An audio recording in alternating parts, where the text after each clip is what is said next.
What you just saw was the two products I displayed at York this year that Jimmy Trains was selling. They're called the Animator Feller and the Animator Lightning.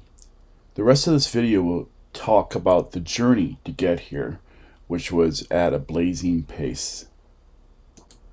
It all started with this image. It doesn't look like much, but what I'm showing here is two bridges on top of each other that I was going to connect to an elevator mechanism so I could actually raise the whole train up from one level to the next.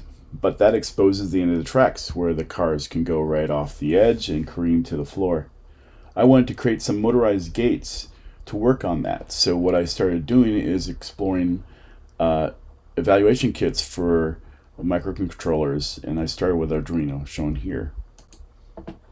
So in the box there were a lot of goodies. There was all sorts of cool gadgets. I was particularly interested in the servo motors, or in the stepper motors in the kit, because I wanted to use those for the gates.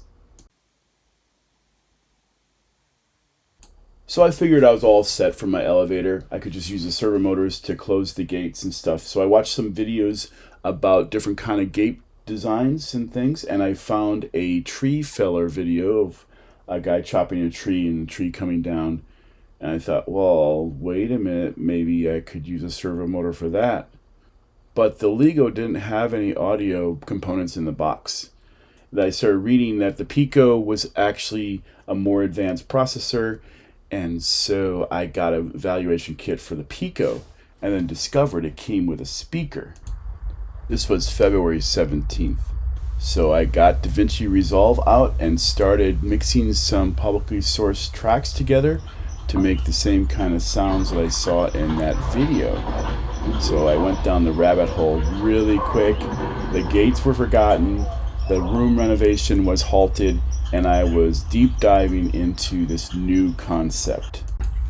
Only 3 days later, I had two servos working and a speaker and a Pico all set up, and proof of concept was very close. I didn't have them actually chopping the tree yet, but at least all the electronics were controlling things the way I wanted. 2 days later, I got my little cardboard figure and my little cardboard tree, taped them to the servos, got some for loops working to do the motion and the action of the tree kind of bouncing as it falls, and the proof of concept was complete. This was it. This was the moment where I was like, even a deeper drive, I'm going to just make this thing and make it happen. This was February 23rd.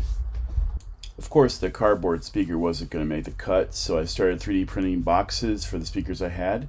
I got a great feller figure with an axe online, and then I started getting it all together and making it work off a power transformer, and then started doing board design. This took a little while. At this point, it was about March 1st. At this point, I ordered some Bachmann trees. They were way too big. Got a little carried away with that. It basically broke the servo motors. And then I also got carried away with the speaker sizes because I just didn't think it was loud enough. I eventually got some springy little trees for cakes, and they were just not right either. So I got some other Bachmann trees that worked well that are in the product today. When I went to with a big speaker, I discovered a problem. The sound quality of the MP3s I was using were just not great. So I wanted to go to WAV files, which required me to put in an SD card reader, which I did. And the sound was so good, so much better, that's when I put the SD card reader in the circuit.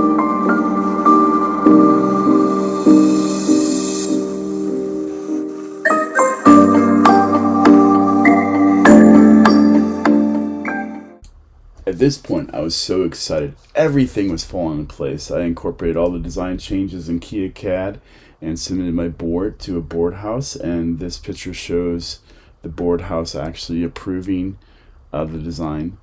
At this time, I also started registering for York to be a dealer. I figured, why not? Let's just try and see if we can make it happen. I was amazed at how fast the boards came. They came in about a week. This was about March 23rd. Also, a bamboo printer that I bought also came. I was always going to get one of these, and it really worked out in the project. If I didn't have the new Bamboo Labs printer, I would have never made it for York. This thing was 4 times faster than my Ender 3. That printer box I showed in previous part of the video took me 6 hours to print. This printer was able to print in about an hour and 45 minutes. So I was able to print the 20 boxes I needed for the show. It was great. At this point, it was the end of March, and I had to get going. I started ordering some materials for banners and stuff. I knew what booth I had. I started laying out in a CAD how I'm going to use the tables. I ended up rearranging them differently, but I only had 20 days or 25 days left to get everything done. It was a long haul. I started with the show units. I basically laid out in the booth. I figured out how big the show unit boxes would be and what would be in them, and I started printing out controller enclosures. As you see here, I got 5 printed, so 5 show units is my target. I figured if I built show units, even if I didn't have things for sale, at least it would be able to show the product.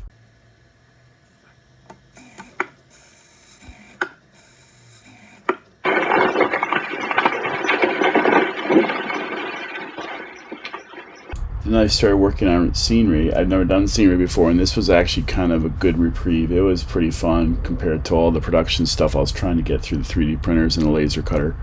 And I think I did a good job.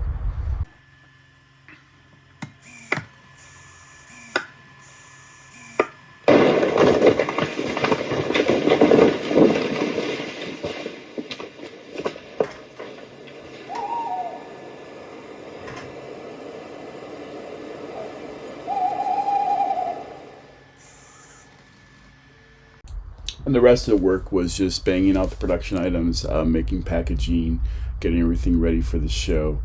And it was a lot of fun, actually. It was a lot of work, but it was a lot of fun. If you made it this far in my video, thank you. And if you want to see more about this in the future, just subscribe to my channel, and I'll have lots more stuff to show you guys. I'm going to make much more animation products in the future that are going to be even better and better and better, because it's mostly a software-based product.